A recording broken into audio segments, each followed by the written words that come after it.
I got a couple questions about wanting to see some more specifics of this build that I just kind of completed. It's not totally done yet, but we're working on it, most of the way done. We just got back from a few-day trip down to the Smokies and the Nantahala National Forest in North Carolina. So I thought I'd just make kind of a nuts and bolts video of what we have so far, maybe some of what our plans are, and kind of maybe get some suggestions from the people that might be watching this as to how I can make it better. So just starting right away, we're in couch mode now, obviously. I also like to call it utility mode. It gives a little more room for the doggo Drake. Right, Drake? Yeah. Okay, you can hop out if you want. So we can kind of hang out up here, or we can load some bigger stuff into it. He's got his bed. His bed still fits if the bed is down into bed mode, but in couch mode, it just gives him, you know, a little bit more room to move around and be comfortable. So from couch mode, we can go into bed mode really easily.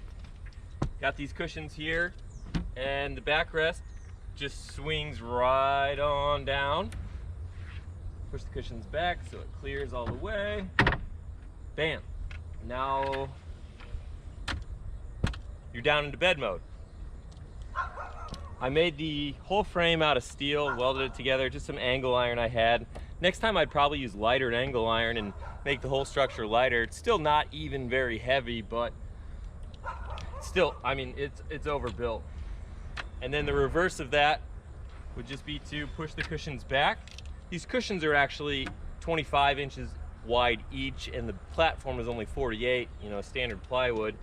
So they're a little wider, but it's kind of nice that it just fills up the entire rear cavity of the van. But you just kind of squeeze them down, and once you get it started, the swing arm just goes back, and now you're back in couch. But we'll go down to bed mode and I'll show you the rest of what is going on.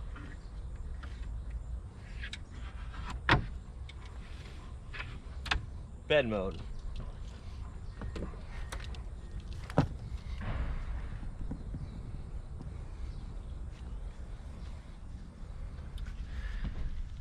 Here's kind of a more of a close-up on the whole frame and that swinging mechanism. It's just all plywood.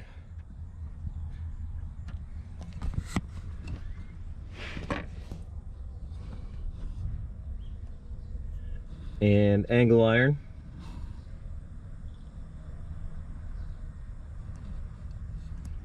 I'd probably move these legs out further or in further, depending on some storage options.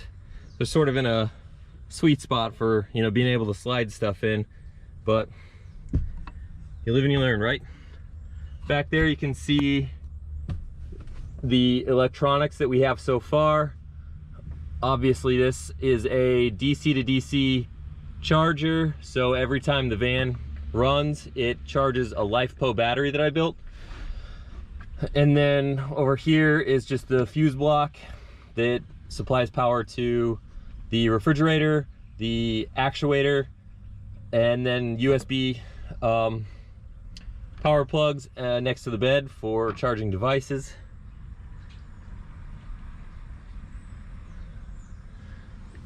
That's that. Now we can go to the back.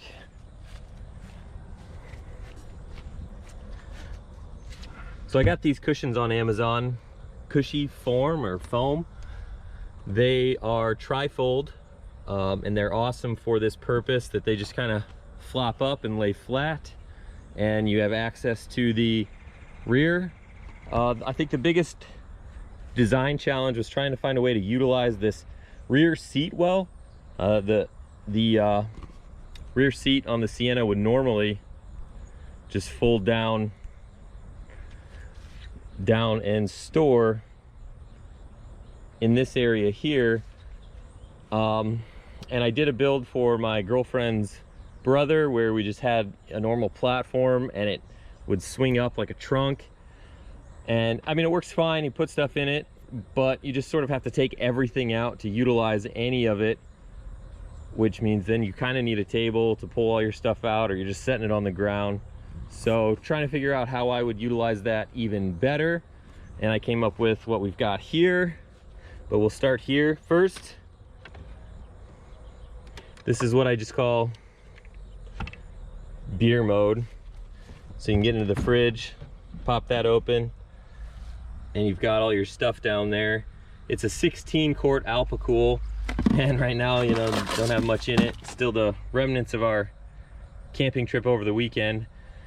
But even at 16 quarts, when you don't need ice, you end up having, you know, plenty of space. We had a bottle of Prosecco, 3 chicken breasts, a steak, a pound and a half of bacon, 2 beers, some vegetables, a dozen eggs.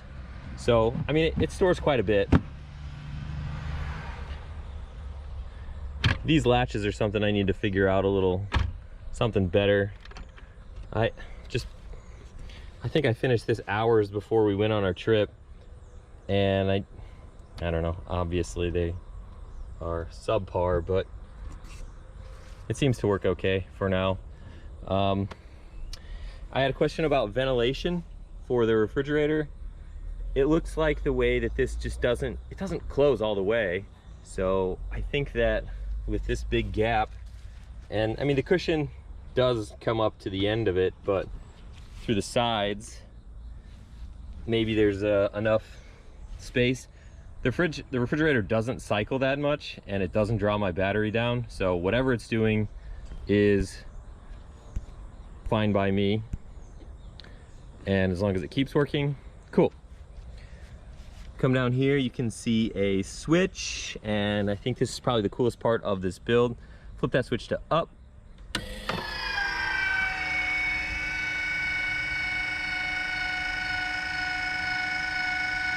This actuator may not be the best. It was the first one that I found that had the 16-inch stroke length that I needed. And I know it sounds really loud in the camera, but I promise in real life it's not that loud. It's kind of slow, I guess. You know, maybe that would be a complaint. But I don't really see it as a huge problem. So maybe I could find one that was a little faster. It's overkill. It'll lift like 250 pounds, I think. So, you know, I could sacrifice some of that strength for speed, but whatever. So then here's our Alpacool fridge, 12 volt. And then we've got our silverware. Our cutting mats and plates go there. All of our kitchen tools, you know, spatula, tongs, knife, oyster shucker. And then we use this, I mean, it's kind of nasty, old, just a putty knife, but we use it as our scraper for the griddle, pot, coffee kit, and then all these little baskets for our nuts and our odds and ends, nuts and bolts. And then the stove just pops out, and then the griddle comes out, and you know, just in a matter of minutes, you're set up, ready to cook. Got everything here. So you can just set, you know, all your stuff up there and have a prep surface down here. We don't have water yet. You know, that's something else I'm gonna work on, and you know, I can probably do an update video at that point. But for now, we keep our sink in this little storage compartment there. Pull it out, and we've just been getting water in gallon jugs. There's room under the bed platform for a 7-gallon Aquatainer. I'm gonna try to figure out how to plumb that with a pump, and then maybe, you know, some kind of a magnet frame, something for the sink. So just kind of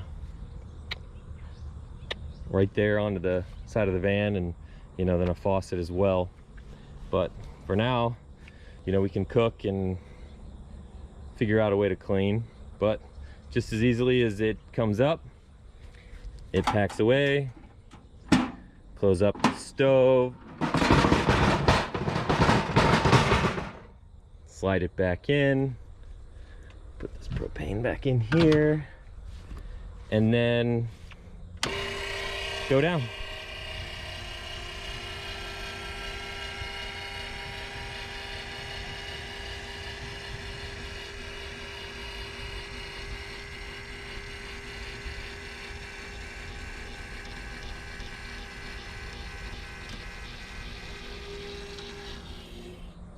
And then you can just go straight back into bed mode if you want. Just flip the cushions over and make your bed and you're ready to go. You can actually be in couch mode. So with the cushions like that, you can be in couch mode and still have your kitchen come up, so you don't have to go down into bed mode every time you want to cook. If you're in bed mode, great. If you're in couch mode, works just as fine. The cushions end up being back here a little further when you're in couch mode, but they just get pushed up out of the way and they're not in the way, and it works fine. So that's the bed mode, couch mode, kitchen mode, beer mode, all those modes. I'm going to stop the camera for a second and I can take you into the utility closet to kind of check out the electronics for, you know, just a second. Probably not much to see, but I'll show you anyway. Okay. This is something that I think that I want to change in the near future. You've got access right here through a piano hinge. You can get down below, but with those cushions on and couch mode, it really makes it inaccessible. So if you really want to store something that you want to use, you kind of a pain to get to it. So I think that I will put another piano hinge on the front part of this plywood of, you know, the bed frame, and call it a frunk. I think that's a Tesla term, so hopefully I don't get sued. But so then you can access, you know, that top storage, and then the same for back here. You know, if you have, you know, my water tank or something else in there, I could get to it. But if you open that up and go down into the depths, you can see here's the battery. It's really long and skinny, and it works really well for this because I don't think that I could fit a conventional style battery down in that compartment.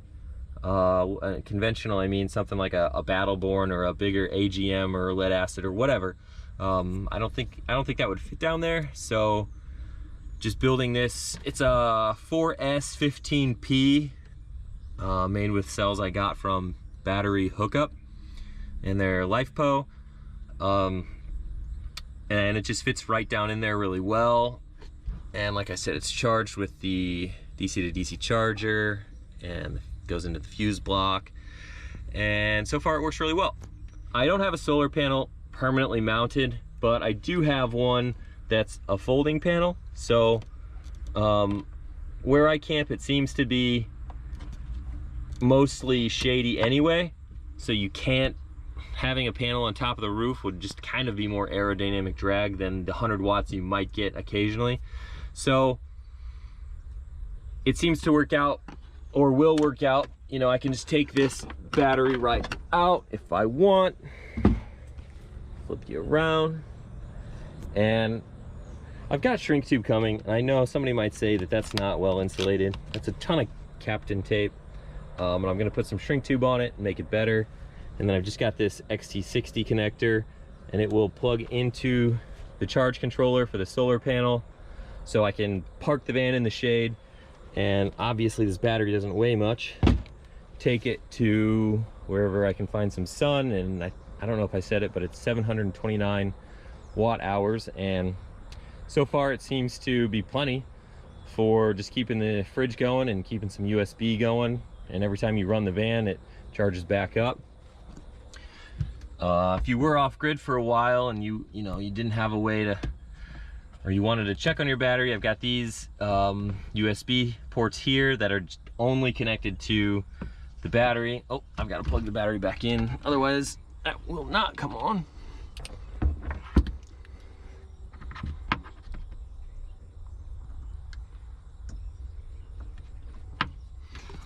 Well,